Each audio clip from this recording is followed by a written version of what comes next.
They called me in for the third time in 2 weeks. When I saw the daycare director's number on my phone, my stomach dropped. I already knew what this was about. My daughter Mia, the problem child. Again. I pulled over to the side of the road and answered. Hello? Mrs. Davis? This is Carol from Bright Horizons. I'm sorry to bother you at work, but we need you to come pick up Mia. There's been another incident. Another incident. Those 2 words had become the soundtrack of my life over the past 3 months. Mia was 4 years old, smart as a whip, and according to every teacher and administrator at her daycare, a complete nightmare. She hit other kids. She refused to follow directions. She disrupted circle time. She threw toys. She had meltdowns that lasted for hours. She was, in their words, aggressive, defiant, and out of control. And I had no idea what to do about it. If your child has ever been labeled the problem kid, if you've ever gotten those calls that fill you with dread and shame, you know exactly how isolating this feels. Please share your story in the comments. We need to support each other through this. And if you're new here, please subscribe to help this channel grow. It means more than you know. I drove to the daycare with tears running down my face. This was my 3rd call from work in 2 weeks. My boss had been understanding at first, but I could see her patience wearing thin. I was the mother who was always leaving early, always dealing with some crisis with my kid. I felt like a failure at work and a failure at home. When I walked into the daycare, Carol was waiting for me in her office with that look. Sympathetic but firm. The look that said, we've tried everything, but your child is the problem. Mia was sitting in a chair outside the office, arms crossed, scowling. Her face was red and blotchy from crying, and there was paint in her hair. What happened? I asked, even though I was exhausted from asking that question over and over. Carol gestured for me to sit. Mia was at the art table with 3 other children. When it was time to clean up and move to the next activity, she refused. Miss Ashley asked her several times to put away the paints, and Mia ignored her. When Miss Ashley tried to move her along, Mia threw paint across the table, hitting another child. Then she pushed over her chair and started screaming. I closed my eyes. Is the other child okay? She's fine. The paint washed off. But Mrs. Davis, we need to talk about whether this placement is working for Mia. This is becoming a pattern. And it's disrupting the entire classroom. The words I'd been dreading. They were going to kick her out. My 4-year-old daughter was getting expelled from preschool. Please, I said, my voice breaking. Just give me one more chance. I'll talk to her. I'll take her to a therapist. I'll do whatever you need me to do. Carol sighed. We've had this conversation before. Have you taken her to be evaluated like we discussed? I had. I'd taken Mia to our pediatrician, who said she seemed like a normal, spirited 4-year-old. I'd taken her to a child psychologist who did an assessment and said there were no signs of ADHD or autism or any other disorder. The psychologist's conclusion was that Mia was strong-willed and needed consistent boundaries and consequences. As if I wasn't already trying that. Yes, I told Carol. They said she's fine. Just strong-willed. Carol's expression said she didn't believe Mia was fine, but she nodded. Okay, we'll try for 1 more week. But Mrs. Davis, if there's another major incident like this, we're going to have to ask you to find alternative care. I'm sorry, but we have to think about the other children too. I nodded, unable to speak around the lump in my throat. I took Mia's hand and walked out to the car. She was silent the whole way, which was somehow worse than the screaming. I didn't know what to say to her. We'd had so many conversations about behavior, about listening to teachers, about being kind to friends. Nothing was getting through. When we got home, I sat her down on the couch. Mia, we need to talk about what happened today. She crossed her arms and looked away. I don't want to talk. Well, we have to. You threw paint at another child? That's not okay. You know that's not okay. She was being mean. Who was being mean? Miss Ashley. She always tells me to stop when I'm not done. She never lets me finish. I try to stay patient. Sometimes we have to stop doing things we enjoy because it's time for the next activity. That's part of being at school. I hate school. I don't want to go back. You have to go to school, baby. Mommy has to work. Then get a different mommy," she shouted, and ran to her room, slamming the door. I sat on that couch and cried. I felt completely alone. My husband Derek worked long hours and traveled frequently. When he was home, he tried to help, but he didn't see the daily struggle the way I did. He didn't get the calls from the daycare. He didn't see the judging looks from other parents at pickup. He didn't carry the constant shame and fear that we were failing our daughter. That night, after Mia finally fell asleep following a 2-hour bedtime battle, I did what I'd been doing for months. I Googled problem child behavior. Defiant preschooler. How to handle aggressive 4-year-old. I read articles in parenting forums until my eyes burned. Everyone had advice. Be more gentle. Use timeouts. Don't use timeouts. Natural consequences. Behavior charts. Positive reinforcement. I tried everything, and nothing worked. The next morning, I dropped Mia off at daycare with a knot of anxiety in my stomach. "Please have a good day," I whispered to her as I handed her off to Miss Ashley. "Please." Mia didn't respond. She just walked into the classroom without looking back. I made it until noon before my phone rang. But this time, it wasn't the director. It was a number I didn't recognize. "Mrs. Davis?" "This is Bethany Morrison. I'm the new behavioral specialist at Bright Horizons.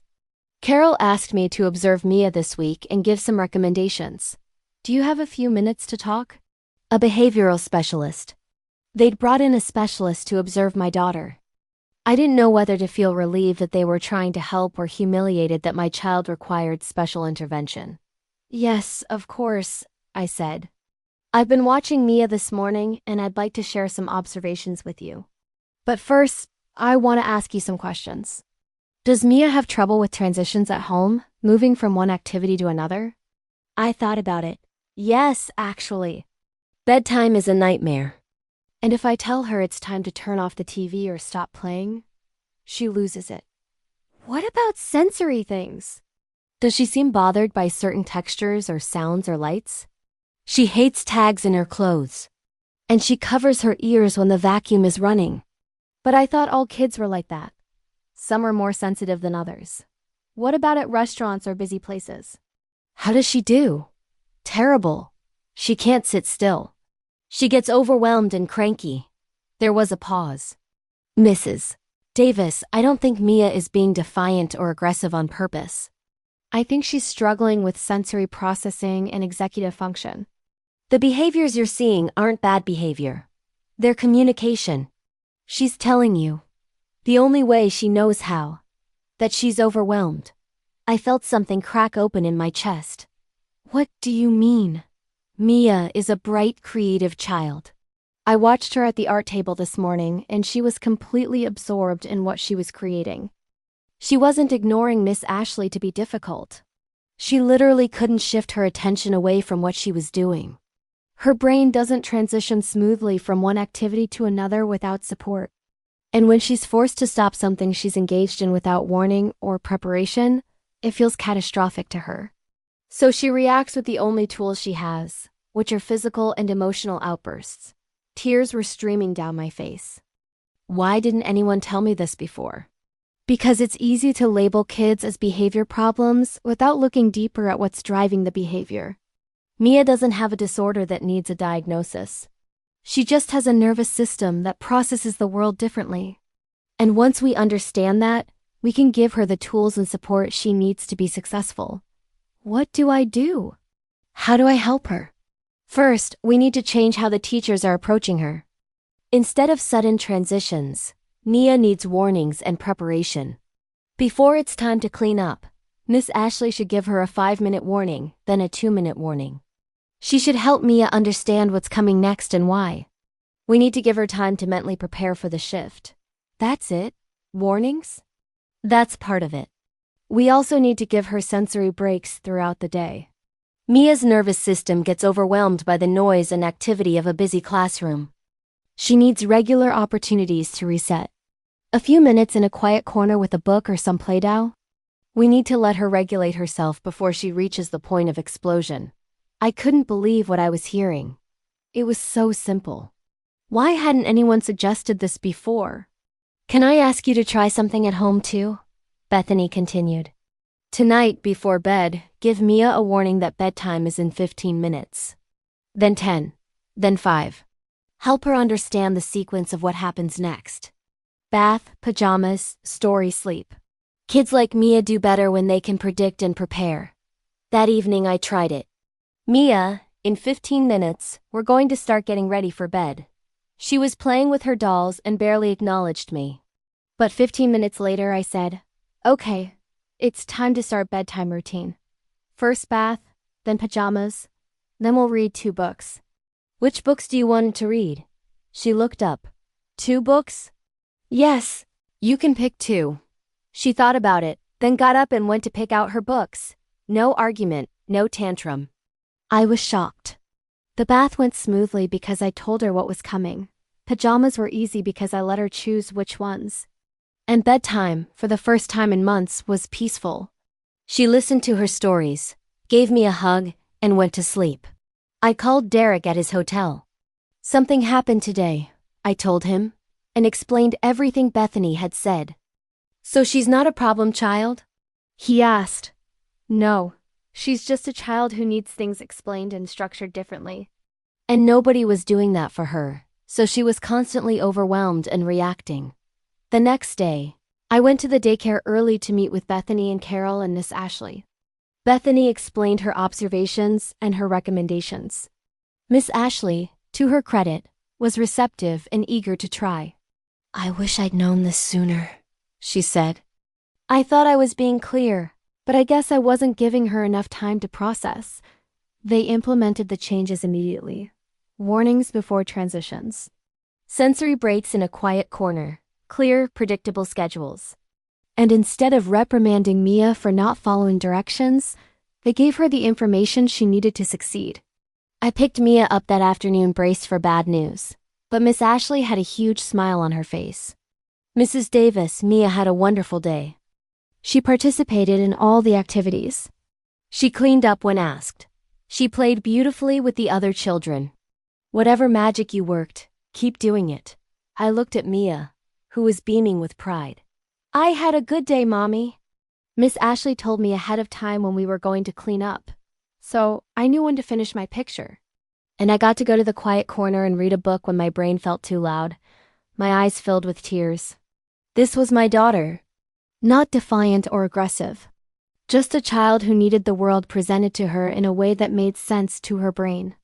Over the next few weeks, the transformation was remarkable. The calls from the daycare stopped. Mia started making friends. She came home happy instead of dysregulated and explosive. And at home, once I started using the same strategies, our evenings became peaceful instead of constant battles. About a month later, I had another meeting with Carol. I walked in expecting more bad news out of habit, but Carol was smiling. I wanted to update you on Mia's progress, she said. She's doing phenomenally well. Miss Ashley says she's one of the most creative, engaged children in the class. She's kind to other kids. She follows directions. She's thriving. I couldn't hold back the tears. A month ago, you were ready to kick her out. Carol nodded. I know, and I'm sorry we didn't see what was really going on sooner. Sometimes we're quick to label kids as behavior problems without understanding what they need. Mia didn't need consequences or stricter discipline. She needed understanding and accommodation. Thank you for bringing in Bethany, I said. She changed our lives.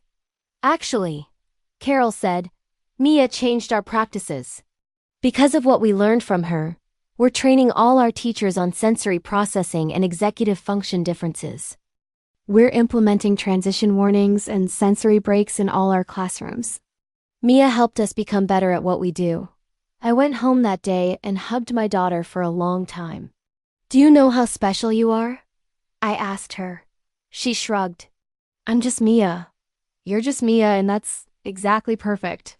Looking back now, I'm horrified by how close we came to labeling my daughter as a problem child and potentially damaging her self-esteem and her love of learning. But I'm also grateful. Grateful that Bethany looked deeper. Grateful that the daycare was willing to change their approach. Grateful that we figured this out when Mia was 4 instead of when she was 14. I think about all the kids who are labeled as behavior problems when really they're just wired differently. Kids who aren't defiant, they're overwhelmed. Kids who aren't aggressive, they're communicating the only way they know how. Kids who need understanding, not punishment. Mia is 6 now in kindergarten, thriving. Her teacher sent home a note last week that said Mia is a joy to have in class, creative and kind and eager to learn.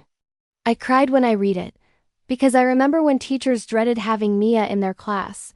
I remember when I dreaded dropping her off, terrified of what the day would bring. The difference wasn't that Mia changed who she was. The difference was that we changed how we supported her. We gave her the tools she needed to navigate a world that wasn't naturally designed for how her brain works. I've learned so much from this experience.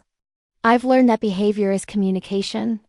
I've learned that when a child is struggling, the question isn't, what's wrong with this child? But what does this child need?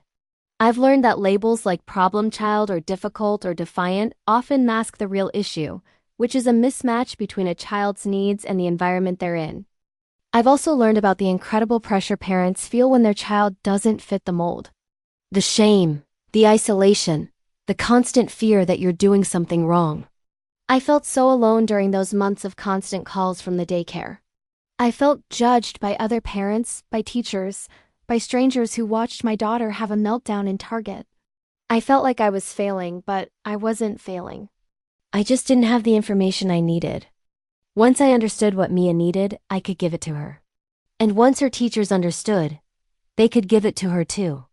If your child is struggling, if you're getting those dreaded calls, if you feel like you're at the end of your rope, please don't give up. And please don't accept the label of problem child. Dig deeper. Ask questions. Find someone like Bethany who will look beyond the behavior to understand what's driving it. Your child isn't broken. Your child isn't bad.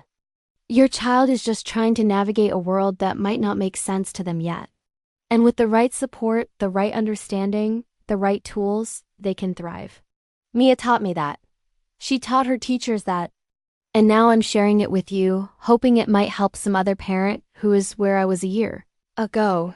Terrified, ashamed, convinced their child is the problem. Your child isn't the problem. The problem is that we expect all children to fit into the same box, to learn the same way, to process the world the same way. But children are beautifully diverse in how they're wired. And when we honor that diversity instead of trying to force conformity, amazing things happen. Mia still needs warnings before transitions. She still needs sensory breaks. She still gets overwhelmed in loud, busy environments. But now we know that about her and we plan for it. We give her what she needs to be successful. And she is successful. Not despite who she is, but because we've learned to support who she is. She was never the problem child. She was just a child with a problem that we didn't understand yet. And once we understood, everything changed. If you found this helpful, please share it with another parent who might need to hear it. Tag someone who is struggling with behavior challenges with their child. Let them know they're not alone, and that sometimes the answer isn't stricter discipline or more consequences. Sometimes the answer is understanding and accommodation. And please subscribe to this channel if you haven't already. These stories matter. These experiences matter. When we share them honestly, we help other parents feel less alone in their struggles. Thank you for being here. Thank you for caring enough about children to listen to their stories. Not all kids fit the mold. And that's not a problem to fix. That's a difference to understand and celebrate. She was never the problem child. She was always just Mia.